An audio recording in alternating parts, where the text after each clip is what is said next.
안녕하세요. 저는 32살, 결혼한 지는 5년 된 여자입니다. 아이는 이제 세 번째 생일이 지났네요. 남자가 바람 피우는 상대는 어리고 이쁘고 그런 줄 알았었는데 나이가 많아도 필 놈은 다 피더군요. 남편의 바람 문제로 3년 동안 이 악물고 버텼습니다. 남들은 바보다 왜 참냐 하는데 참는 건 아니었어요. 그러다 최근 이혼 소송을 했고 지옥 같았던 제 결혼 생활을 끝냈습니다. 이제 속이 후련하네요. 저희 남편은 35살이고요. 인테리어 쪽에서 일을 합니다. 원래 지방에서 일을 하다가 일거리가 너무 없어서 과감하게 사업을 접고 서울로 올라왔어요. 그리고 새로운 터전에서 다시 사업을 하고 있어요. 남편은 항상 사업에는 인맥이 중요하다고 하더라고요. 그래야 일감이 물고 물려서 들어온다고 늘 말했어요. 이사를 와서 인맥이 전혀 없던 남편은 사람이 많은 곳이라면 어디든지 다녔습니다. 동호회도 여러 개 갔고요. 동호회는 일의 연장이라고 했어요. 저도 남편을 믿었고요. 남편은 굉장히 듬직한 스타일이거든요. 성격도 올바르고 덩치도 좀 있어서 곰 같은 느낌이에요. 그런 모습에 제가 결혼을 했었고요. 그래서 의심을 안 했습니다. 처음에 이사하고 나서 저희 부부는 많이 바빴습니다. 아이도 키워야 하고 새로운 집에 사무실에 어디 가든 정리할 것들 뿐이었고 서로 정신이 없었습니다. 거기다 남편은 인맥까지 만들어야 하니 더 바빴어요. 남편은 늘 집에 오면 피곤하다고 하고 한숨을 쉬며 걱정이 많아 보였습니다. 사실 저도 아이 보느라 잠도 잘 못 자서 피곤했지만 불평 한마디 안 하고 남편이 오면 무조건 들어가 쉬게 했습니다. 계속 일감이 없어서 힘들어 하더군요. 모아둔 돈도 다 써가고 아이도 점점 커가서 돈 들어갈 곳은 늘어났고 그러다 어느 날은 남편이 볼링 동호회에 간다고 했습니다. 이 동네에 볼링 치는 사람들이 많다고 하더라고요. 볼링이 실내 스포츠라 그런지 정말 꾸준히 나갔습니다. 근데 항상 술에 취해서 집에 들어왔고요. 전 그런 모습도 다 일이라 생각하며 남편에게 꿀물도 타주고 해장국도 끓이며 내조에 전념했어요. 그러다 어느 날부터는 표정이 매우 밝아졌습니다.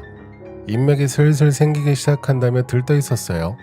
일감도 생기고 저에게 생활비도 제법 주더라고요.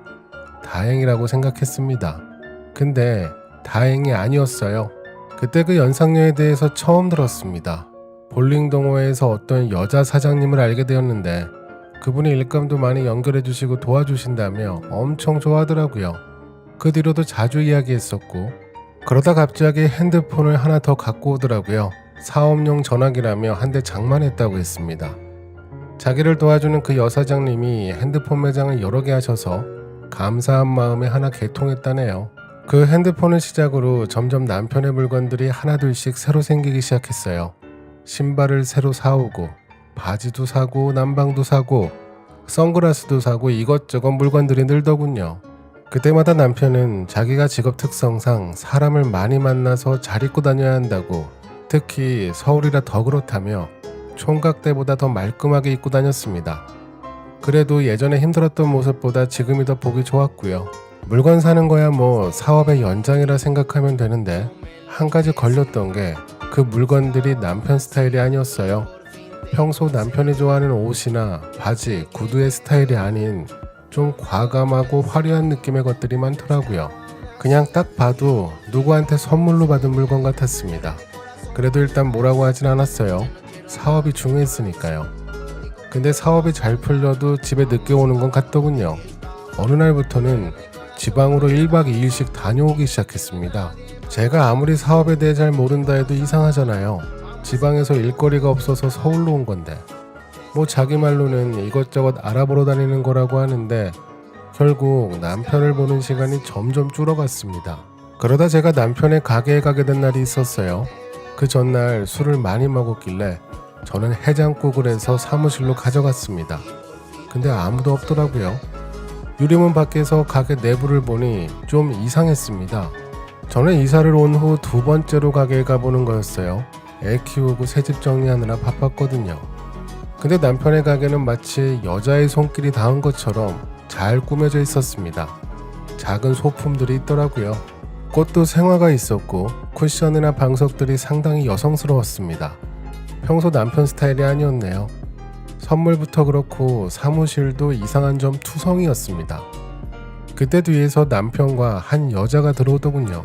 그 여자를 딱 처음 봤을 때 한 번에 알아봤습니다. 이 여자가 그 사장이라는 사람이구나. 매우 당당한 모습이었어요.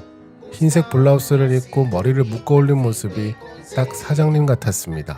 집에서 아이에 시달리며 해장국을 끓여온 저와는 너무 많이 비교가 되었습니다. 솔직히 많이 창피했어요. 그 여사장은 활짝 웃으며 저에게 인사를 하더군요. 그리고는 맛있는 냄새가 난다며 호들갑을 떨었고요.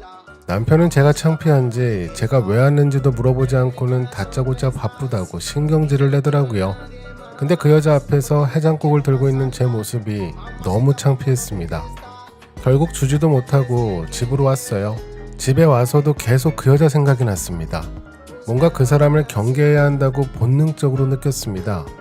그 여자의 당당한 모습 때문이 아니라 남편이 대하는 분위기가 절 더 불안하게 만들었습니다. 그 뒤로도 남편은 계속 늦게 왔습니다. 근데 그 새로 샀다던 핸드폰이 안 보였어요. 저도 잊고 지냈더라고요. 남편은 사업용 폰이라 가게에 두고 왔다고 아무렇지 않게 말했지만 그게 거짓말이라는 느낌이 바로 오더군요. 너무 의심이 심해져서 전 몰래 남편 자동차 키를 들고 자동차로 가봤습니다. 차 안에 핸드폰이 있더라고요. 그날부터 저는 지옥이었습니다. 남편의 핸드폰을 열어보면서부터 단 하루도 잠을 편하게 못 잤어요. 자동차 안에서 남편 핸드폰을 뒤져봤습니다. 한참을 이것저것 다 읽어보며 흔적을 찾으려고 했어요. 근데 너무 이상한 게 그 핸드폰에는 연락처도 1개, 문자 메시지 상대도 단 1명이었습니다. 제이라는 사람이 저장되어 있더군요. 곧바로 메신저 프로필 사진을 봤습니다. 풍경 사진이었는데 혹시나 하는 마음에 아까 낮에 여사장에게 받아온 명함을 꺼내봤어요. 그리고 거기 번호를 저장했습니다. 그 번호 메신저 프로필 사진과 제이라는 사람의 프로필 사진을 서로 비교해봤더니 완벽하게 똑같더라고요. 심지어 제이라는 이니셜도 그 여사장 이름 같았고 그냥 모든 것들이 하나하나 다 맞아떨어졌습니다. 그리고는 곧장 메신저 내용들을 하나하나 다 올려가며 예전 메시지들도 모두 다 읽어봤습니다. 집에 들어가지도 못한 채 그렇게 남편 자동차에서 바들바들 떨면서 핸드폰만 붙잡고 있었어요. 메신저 내용에는 주로 보고 싶다라는 이야기가 많았고 가장 최근 대화 내용에는 제 이야기도 있더라고요. 남편이 대뜸 아내 때문에 놀라게 해서 미안하다고 그 여사장에게 사과를 하더니 더 가관인 건 그 여자의 답글이었네요. 제 가슴을 후벼 팠습니다.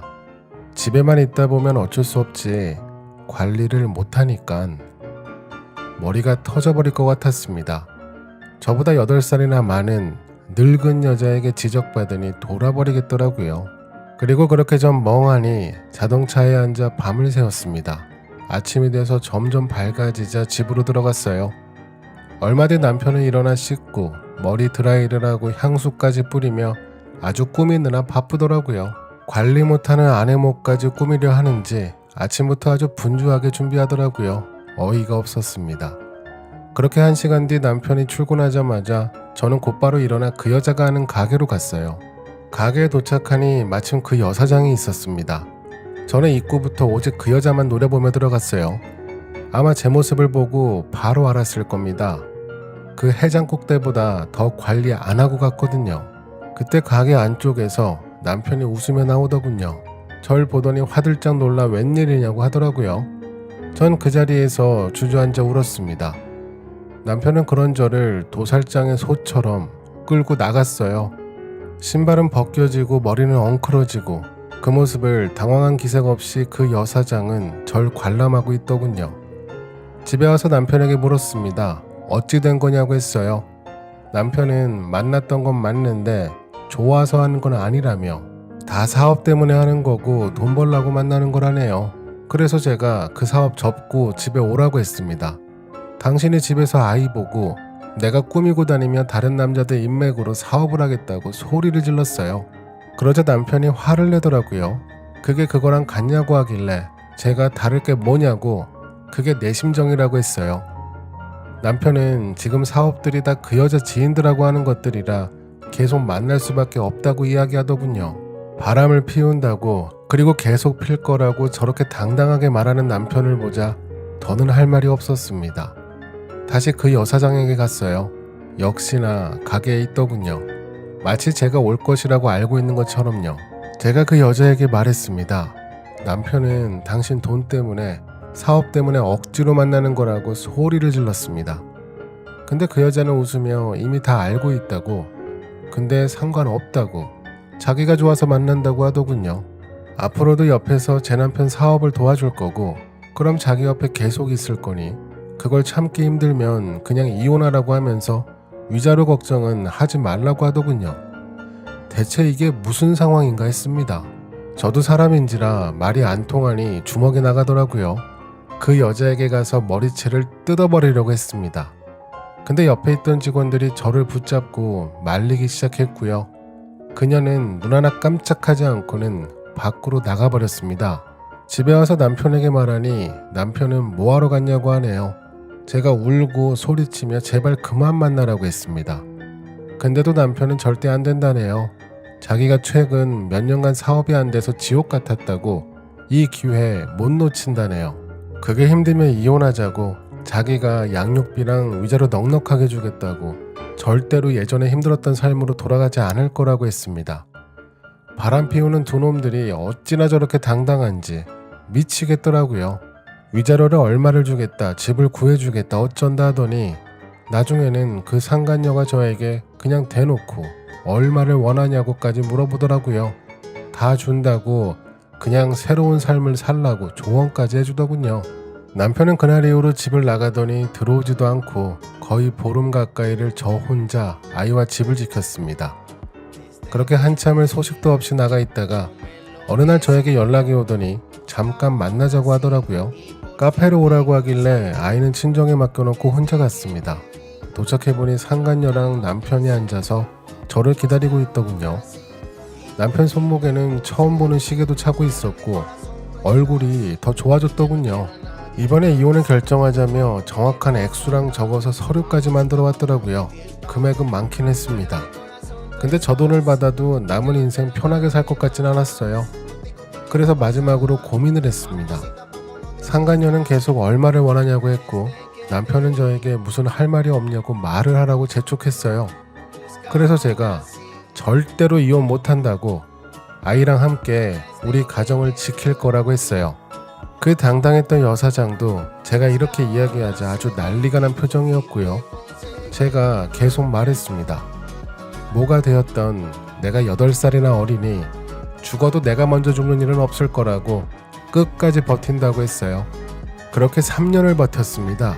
이혼 소송을 해서 강제로 이혼해버리겠다고 남편과 상간녀가 난리를 쳤지만 이혼을 하고 말고는 제가 결정해야 했거든요. 무슨 상간녀가 이혼 소송을 걸겠나요? 당하면 당했지. 나중에는 상간녀가 찾아와 사정하며 이번이 마지막 남자라고, 저는 어려서 괜찮지 않냐면서 별 이상한 소리까지 하더라고요. 그때마다 저는 아직 남편을 사랑하고 기다릴 거예요 라며 상간녀 속을 뒤집어 놓는 소리만 골라서 했습니다. 그리고 저에겐 아이가 있잖아요. 아빠는 아빠죠. 아이 핑계로 남편을 부르면 상간녀는 눈이 뒤집어졌고, 그래도 아들이 부르는데 어쩌겠나요. 그래서 나중에는 상간녀도 임신을 해보겠다고 돈을 처발라가며 난리를 쳤지만 다 실패했습니다. 그렇게 3번의 아들 생일이 지나고 나니 남편도 점점 사업이 자리가 잡히는 것 같았고, 남편의 사업이 안정화될수록 상간녀의 입지는 점점 좁아져 갔습니다. 계속 불안해했고요. 그러다가 나중에는 남편이 점점 저희 집에 오는 횟수가 늘어나더라고요. 아이랑 놀고 싶다고 하더니 그렇게 계속 아이와 시간을 보냈습니다. 상간녀와는 사이가 많이 틀어진 것 같았고요. 그럴수록 점점 남편이 저에게 예전이 그립다 어쩌다 하면서 자꾸 추억팔이를 하더라고요. 그래서 옳다쿠나 하고는 다음날 바로 이혼 소송을 걸었습니다. 증거자료야 뭐 책으로 써도 10편은 넘게 나올 겁니다. 당연히 상간녀에게도 위자료를 청구했고요. 남편은 저에게 이게 무슨 소리냐고, 왜 이혼을 하냐면서 지난 3년 동안 한 짓을 잊은 사람처럼 행동해서 눈앞에서 모든 증거들을 다 펼쳐 보여줬습니다. 그제야 남편이 무릎을 꿇고 잘못했다고 사과를 하더군요. 그 사과를 받기까지 3년이 걸렸습니다. 사과는 사과고 소송은 계속 진행했습니다. 그래서 상간녀에게 받을 수 있는 최고 액수를 받았고요. 양육권도 그리고 친권도 다 받아왔습니다. 다른 여자랑 아이 낳으려고 그 난리를 쳤는데 당연하죠. 그렇게 깨끗하게 갈라섰고 저는 곧장 친정 근처의 신축 아파트로 이사 갔어요. 평수는 작지만 아담하고 아이랑 둘이 지내기에 적당한 곳이었습니다. 남편은 저와 이혼을 한 뒤 상간녀와도 완전히 틀어져서 최근에는 상간녀가 남편에게 소송을 걸었다더군요. 사기를 쳤다고 돈을 뱉어내라고 주장한다는데 아마 저에게 준 위자료가 아까워서 그런 것 같네요. 이젠 남 이야기라 저와는 별 상관없지만요.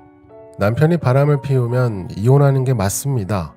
근데 그것만이 답은 아닌 것 같아요. 아마 저도 그때 그렇게 떠밀려서 이혼했으면 지금까지 후회하며 지냈을 것 같습니다. 하지만 이젠 아주 후련합니다. 제가 준비한 이야기는 여기까지입니다. 상간녀가 이혼 소송을 하려 했다는 게 참 어이가 없네요. 방귀 낀 놈이 성내는 것도 아니고 그 여사장이 돈은 많았어도 머리는 비었나 봅니다. 그 3년이라는 시간이 얼마나 힘드셨을지 상상조차 되지 않지만 그래도 후련하게 복수하셨다니 참 다행입니다. 이제 앞으로 그 신축 아파트에서 아드님과 행복하게 지내셨으면 좋겠습니다. 오늘도 저희 영상을 시청해주셔서 감사합니다.